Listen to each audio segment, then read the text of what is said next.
Hello, folks. We're back with the Rough and Tender podcast. Say, I'm a bitch. yep, you eternally are. In fact, those were great intros. That's how we start things. I know. Let's get right into the news. He's getting right into the news. He's gonna kick the chair the moment as we're speaking. Live suicide, folks. It's great. Call 911. Fuck off.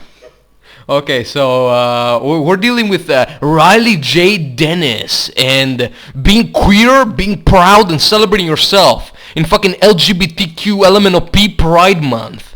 Because we need to celebrate people's sexualities. When you stick your cock into another dude's asshole, that's something worthy of celebration. We need to celebrate sticking cocks up dudes' assholes. Yeah, that's important. It's an integral part of our society. That's super homophobic. What about vaginas, man?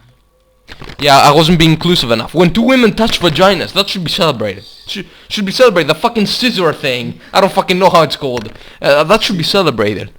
The fucking scissor man. Mega Man boss battle. Jesus. Anyways, let's actually look at this video. So yeah, his channel is Supersonic SP. If you wanna visit it, I'll have it in the description below. Nobody wants to fucking visit. It's okay. You can be a failure. I know. It's okay. Right. There's no I have problem. a shit name that's probably being made by a 8-year-old. Surprise, surprise. My name was made by a fucking 9-year-old as well, you know? We're not different there. Anyways, let's get into the amazing intro for Riley J. Dennis, the advertisement. Let's do this. Hey everybody, right now I want to talk about being proud, and specifically being proud of being queer. A really great company called MeUndies reached out to me and asked me if I wanted to be a part of their Pride campaign. So obviously I said yes, because I'm always down to talk about queer stuff. MeUndies are so freaking comfortable. These are the most... What a surprise. What a fucking surprise. A social justice warrior being a fucking corporatist. Shilling out for the fucking corporatists. Every corporation on the planet, folks, shilling out for them. Just because they support their little causes, their little pet projects. Well, what a fucking surprise. What a surprise. Wow. MeUndies. That is a company. MeUndies. Like, I will feel very proud to say, yes, I am the manager of MeUndies Corporation. That will make me feel so proud of myself. Of course. comfortable things I've ever worn in my life. Like literally, they sent me some a couple months ago and I haven't worn any. Like literally. Like literally. Not figuratively. Literally. It's literal. She will wear them for until her death. Yup. On her deathbed she'll be like, I have to take them off because they don't need to smell this stench of death. Anything else since. Like, I don't think I'll ever be able to wear other underwear again. Like, There's... I'm so sorry. Say what you want to say. She says it right there. She hasn't worn anything else since. Yep, that's how good this company is. And you know that when someone is doing a sponsorship, they aren't full of shit. You just know that. You know they're not full of shit. they can't be full of shit. No, they're absolutely truthful. Don't stop playing with your fucking fidget spinner. He has a fucking fidget spinner. He's playing with a fidget spinner. Fuck, man. Fucking fidget spinners, man. So comfy, and I love them, and they just fit so well. So like 10 out of 10, I would totally recommend some MeUndies. I wear them all the time. I'm wearing them right now. And during this Pride campaign, MeUndies is going to... Thanks for the information. Yes. I really needed to know that. Donating $1 to the LA LGBT Center for every pair of underwear that's sold. There we fucking go. They fucking donate and they help these causes, and suddenly all the fucking progressives are suddenly corporatists. They're all like, oh, the corporations benefit us, and immigration helps the economy and economic growth, and multiculturalism helps culture and enrichment and economic efficiency, and factory owners get to pay their workers wages because of immigration. But it's great, guys, because it fuels economic growth. Oh, and monopolies are formed, but they're good. They're good because they support LGBT causes. Yes. Like the corporations and the monopolies, they're great. Protect trans kids. That's the motto.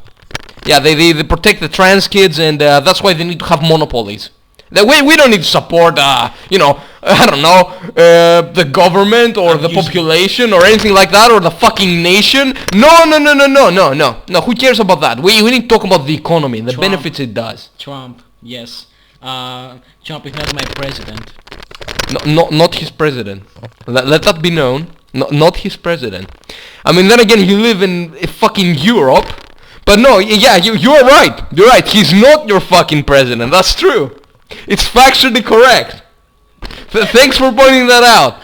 No one's gonna figure this shit out without you. We need your help, dude. We really do. Go on, you can have the mic. Fidget spinners. Fidget spinners for life. Dude, are you stoned off your fucking ass or something? Jesus, chill. The LA LGBT Center is a wonderful organization that I really care about, and so I'm super happy to be a part of this campaign. You can click my link in the description, or you can go to meundies.com/Riley to get 20% off your first order. So yeah, go get yourself some meundies. They're super cute. Yeah, this is pissing me off. Is she gonna get over this shit soon? It's been a fucking minute of her 5-minute video. Like, it's the 1/5 of the video, it's just advertisement. And I bet in the end of the video, she messages again, like, be sure to not forget to get the undies, haha, they're so comfortable, for the fucking 1000th time. For full context, he has watched the video, I haven't, so we're gonna see what it's all about. Yes. It's super comfy, and the money goes to a good cause. So they sent me some questions based around the theme of celebrating yourself and being proud of yourself, and I'm gonna answer those now. So the first one they sent me is, what are you proud of? And I mean, just like simply at this point, I'm proud of being queer. Like, I'm proud of being trans and gay. That was stuff that I felt a lot of shame about for a long time and was very conflicted and confused about, and it's empowering to be able to take that and to feel pride in it. Like, I didn't ask to be queer, so it's not like I worked for. Yeah, what are you gonna say? Definition of pride: a feeling of deep pleasure or satisfaction derived from one's own achievements, the achievements of one's close associates, or from qualities or possessions that are widely admired. Yeah, thanks for that definition, because it lays out exactly why there shouldn't be a Pride Month, especially for LGBT folks. Let alone a month. Yeah. I mean, he's of the opinion that because we've come so far in terms of LGBT rights, you know, that there should be like a day or a week, but not a month. Now, not a week. Just a day. Okay, just a day. I'm of the opinion that they don't even deserve a day. I mean, there's a fucking annual hot dog day, and I have said it so many times to you, but it's true. There's a fucking annual donut hot dog day. If you go on Twitter right now, there are hashtags saying donut day. What the fuck? I mean, there are so many ridiculous holidays. Well, you know, donuts are fucking harmless, though. You know, fuck.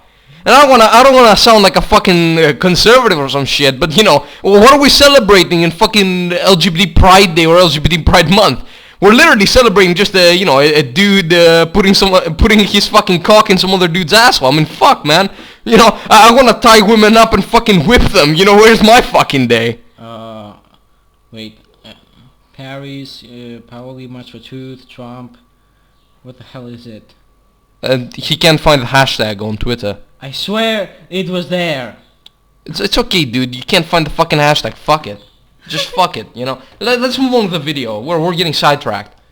For that, but I did really work at accepting it in myself and being comfortable with it. And that is what I'm proud of, like my ability to feel okay in my own skin. I'm just proud of who I am. I don't think I'm perfect, and I will never be perfect, but I am happy with who I am. And I think some people might interpret that as being like overconfident or something, but I was told for a long time not to be proud of myself, and now I'm going to be. Which kind of leads into the next question: was there ever a time in your life that you felt like you would never be proud? And there absolutely was. It was right after I... Let me stop here. I'm not proud of who I am. I'm proud of what I've done. I'm proud of what I can achieve. Yes. And what I will achieve soon enough. That's what I'm proud of. I mean, I used to be elected in middle school, king of the fucking class. I had created these elections, and I won them every single fucking time, 4 years in a row, from like, I don't know, 3rd, 4th grade. Do you remember? No, I think it was Was it after you left? Yes. Yeah, it was probably after you left. But I had created those elections, so it was 3 years. It was the 4th grade, the 5th grade, and 6th grade. I won all three. So much so that since I had won the previous 2, I went there in the last year, and I pretty much just proclaimed myself king. I didn't even do elections. And now a person got pissy about that, and I actually ended up doing elections the next day. But I would always get elected with like 11 to 14 of the kids in my class voting for me, and we were 18 kids. 11 to 14 out of 18 is a fucking landslide victory. I won every single fucking time. I mean, that's something to be proud of.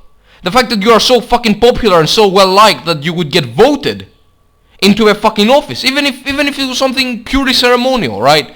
It's something to be proud of. The fact that I have all the things that I have that I've worked for. Now that's another thing I'm proud of. She's proud of who she is. I mean, she's proud of her sexual orientation. I'm not proud of my sexual orientation. It's just something I am. Fuck. It's something I was born with. If I could change it, I probably would change it. In fact, it's not something I'm proud of particularly. I've accepted it, but that's it. You have to accept it, but you can't really be proud of it. You didn't do anything. Yes.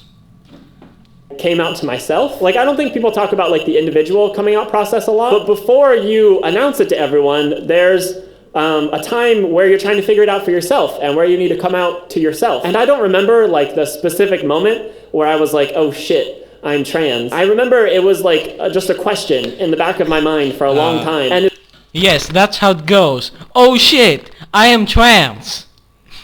That's coming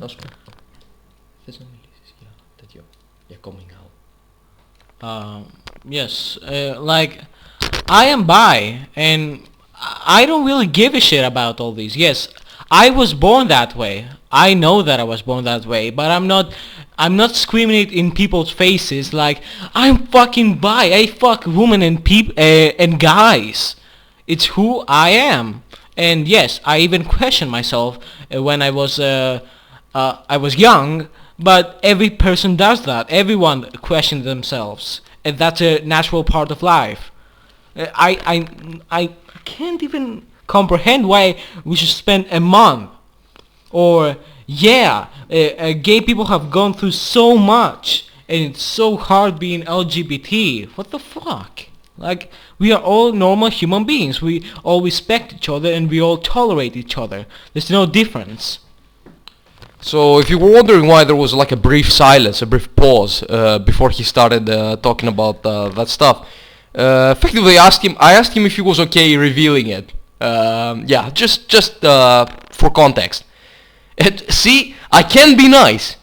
I might be rough. I might treat women less than ideally, but I can in fact be nice. Just for your information. As soon as I realized that it wasn't a thing that I could outrun, that I couldn't just squash those feelings and not deal with them, I realized that I was trans, and I realized that that probably meant hating myself and having a much more difficult life. I had just never seen positive depictions of trans people at that point in my life, and I just thought like I had nowhere to go at that point. And it got better for me eventually, but just that moment in the beginning where I realized that... Well, there aren't a good depiction of bi people as well. Have you ever seen a picture that say all bi people are greedy, they just can't decide, they are, it's a phase, all that bullshit? The trans are the only people that go through all this shit. Just a reminder,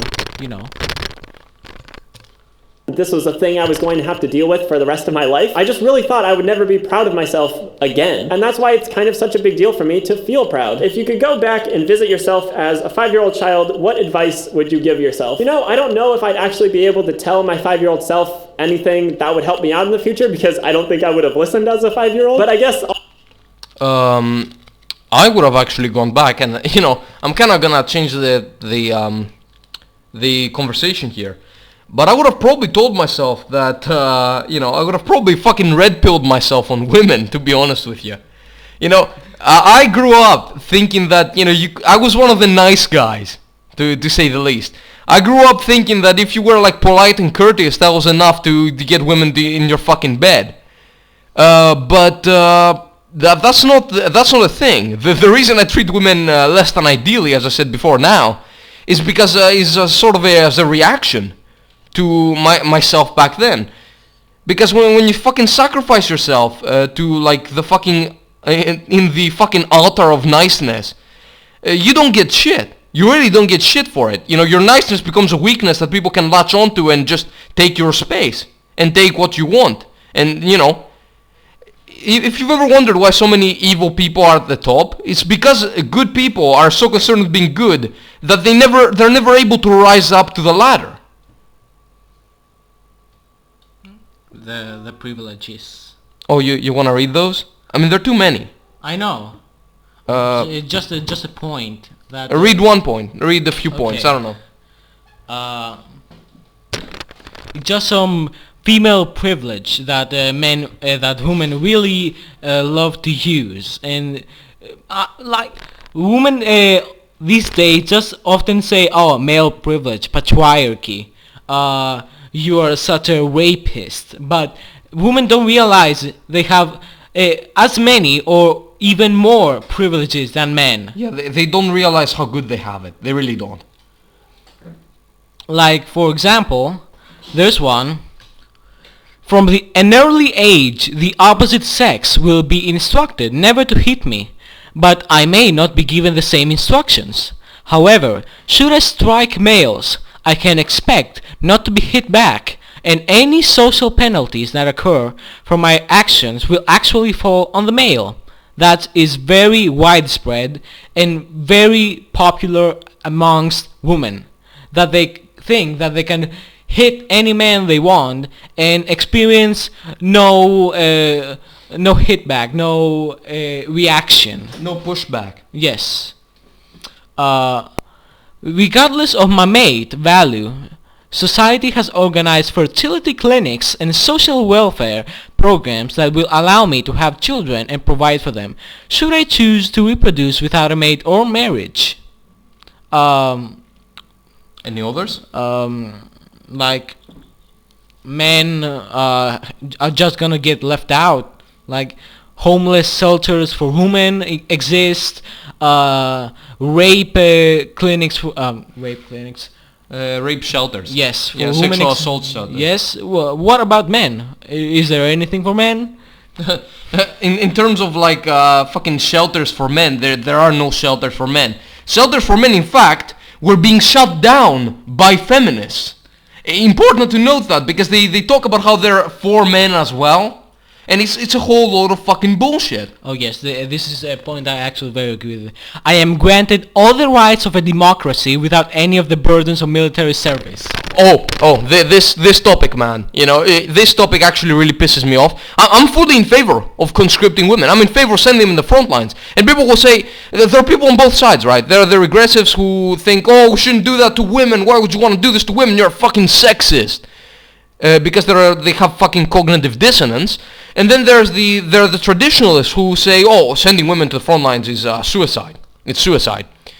Here's the thing, right? If your nation is attacked, your nation is gonna be annexed, right? Your nation is gonna be taken over. The invaders are gonna come in and they're gonna fuck you up. They're gonna fuck your nation up. They're gonna destroy it, right?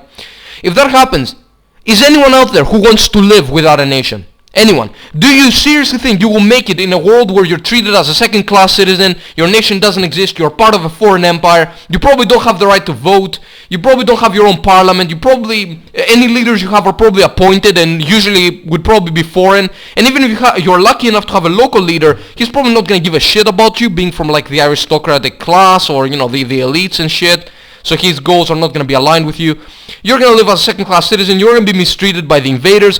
Would you want all these things? Would you actually want all these things? I wouldn't. I'd rather die than have my nation not exist. Because if my nation doesn't exist, I literally have no fucking future. No fucking future. So, you know, I prefer just committing fucking suicide as a people. You know, just taking the women, the children, who the fuck ever, sending them all to the front lines, just in case we might be able to win the fucking war, than I'm gonna read that later. Let me finish my point. Yes. Then I would prefer to just die. I would prefer for my entire civilization and culture to die than to actually live as second-class citizens. And the point he's trying to bring up is the privilege women have, that at the time of war I will never be drafted and ripped from my employment, home and family and forced to become a military slave. True. They aren't going to be drafted. It's entirely optional to them. And for anyone saying, well, they're going to work at the munitions factories, I would rather work at a fucking munitions factory than get a fucking shell to the head. If I commit a crime and I'm convicted, I will get a sentencing discount because of my gender. If I'm very pretty, it will increase my discount. True. Has been researched by quite a few studies. If I'm a partner in crime with a man, I will likely be charged with lesser crimes, even though I committed the same crimes, even if I was the ringleader. That I think as well has been proven.